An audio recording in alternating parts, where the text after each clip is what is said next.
ಇಡೀ ಜೀವನ ಯಾವಾಗಾರ ನೋಡಿರೇನು ಸಮೀಪದಿಂದ? ಅವಕ್ಕೆ ದೇವರ ಸಾಮರ್ಥ್ಯ ಕೊಟ್ಟದ್ದು ಹಿಂಗಾಲಾಗ. ಅನ್ನವನ್ನ ಹುಡುಕಾಡ್ಲಿಕ್ಕೆ ನಮ್ಮಲ್ಲಿ ಹೇಗೆ ಚಾರರು ಗೂಡುಚಾರರು ಇರ್ತಾರಲ್ಲ, ಹಂಗ ಮನುಷ್ಯ ತಾನು ಬಿಟ್ಟರು ಉಳಿದವ್ರು ಎಲ್ಲರೂ ಬುದ್ಧಿ ಇಲ್ದವ್ರ ಅಂತ ತಿಳ್ಕೊಂಡಾನ. ಹಂಗೇನಿಲ್ಲ. ಕಾಡಿನೊಳಗೆ ಆನೆಗಳು ಬದುಕ್ತಾವು, ಗಂಡು ಹೆಣ್ಣು ಗುಂಪು ಗುಂಪಾಗಿ ಬದುಕ್ತಾವು. ಮತ್ತೊಂದು ಪ್ರಾಣಿ ಯಾವರ ಬಂದು ಅಂತಂದ್ರ ಅವೆಲ್ಲವೂ ಕೂಡಿ ಎದುರಿಸಿ ಅವುಗಳನ್ನ ದೂರ ಓಡಿಸ್ತಾವ್, ಬದುಕು ಪ್ರಯತ್ನ. ಅಷ್ಟು ಬುದ್ಧಿ ದೇವ್ರು ಅವ್ರಿಗೆ ಕೊಟ್ಟಾನ. ಕುದುರೆಗಳಂತಿರ್ತಾವ್, ಅವಕ್ಕೆ ದೇವರ ಸಾಮರ್ಥ್ಯ ಕೊಟ್ಟದ್ದು ಹಿಂಗಾಲಾಗ. ಎಂತ ಹುಲಿ ಸಿಂಹ ಬಂದ್ರು ಕಾಲೇ ಜಾಡಿಸಿ ಒದ್ದ ಹಲ್ಲು ಮುರಿದು ತಾವು ಬದುಕ್ತಾವ ಅಡಿವ್ಯಾಗ. ಜಿರಾಫ್ಗಳಂತದಾವು, ಅವನು ಒಂದ್ ವೇಳೆ ಯಾವ್ದಾದ್ರು ಪ್ರಾಣಿಗಳು ತಿನ್ನಾಕ್ ಬಂದು ಅಂತಂದ್ರ ಹಿಂಗಾಲ್ನಾಗ ಹಾಕಿ ತುಳಿದು ಕೊಲ್ತಾವ್. ಇಂಥ ಸಾಮರ್ಥ್ಯ ದೇವ್ರ ಕೊಟ್ಟಾನ, ಬುದ್ಧಿನೂ ಕೊಟ್ಟಾನ.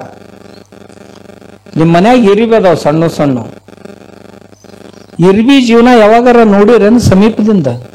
ಒಕ್ಕಲ್ಗೆರದಿರಿ ನೀವು, ನಿಮ್ ಹೊಲ್ದಾಗ ಅವು ಇರಾಕಬೇಕು. ಅವ್ರ ಜೀವನ ನೋಡಿರೇನು? ನೋಡಿಲ್ ನೀವು. ಇರಿಬಿಗಳೊಳಗೂ ಸಹಿತ ಒಂದು ದೊಡ್ಡ ಸಮೂಹ ಇರ್ತೈತಿ. ಆ ಸಮೂಹಕ್ಕೆ ಒಬ್ಬ ಪ್ರಮುಖರು ಅಂತ ಇರ್ತಾರ. ಅವರನ್ನ ರಕ್ಷಿಸುವುದಕ್ಕಾಗಿ ಪ್ರಜೆಗಳು ಅಂತಿರ್ತಾರ, ಸೋಲ್ಜರ್ಸ್. ಪ್ರಜೆಗಳಲ್ಲ, ಅವ್ರ ಸೈನಿಕರಂತಿರ್ತಾರ. ಆಮೇಲೆ ಅನ್ನವನ್ನ ಹುಡುಕಾಡ್ಲಿಕ್ಕೆ ನಮ್ಮಲ್ಲಿ ಹೇಗೆ ಚಾರರು ಗೂಡುಚಾರರು ಅಂತ ಇರ್ತಾರಲ್ಲ, ಹಂಗ ತಿರುಗಾಡಿ ಬೇಕಾಗುವಂತ ಅನ್ನ ಎಲ್ಲೆಲ್ಲಿ ಐತಿ ನೋಡ್ಕೊಂಡು ಬರುವಂತಹದ್ದು ಒಂದು ಸಮೂಹ ಅದ್ರೊಳಗೆ ಇರ್ತೈತಿ. ಇವತ್ತಿಂದ ಉಂಡು ತೀರುದ್ರೊಳಗ ನಾಳೆ ಸಲುವಾಗಿ ಹುಡುಕಾಡ್ಲಿಕ್ಕೆ ಹೋಗುವಂತ ಒಂದು ಸಮೂಹ ಅದು ಹುಡುಕಾಡ್ಕೊಂಡು ಬರ್ತೈತಿ.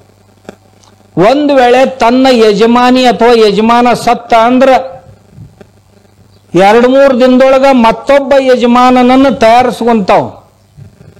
ಮಾಡ್ಕೋತಾವ್. ಅವಕ್ಕೂ ಒಬ್ಬ ಲೀಡರ್ ಇರ್ತಾನೆ. ಆ ಲೀಡರ್ಶಿಪ್ನೊಳಗೆ ಕೆಲಸ ಮಾಡ್ತಾರೆ.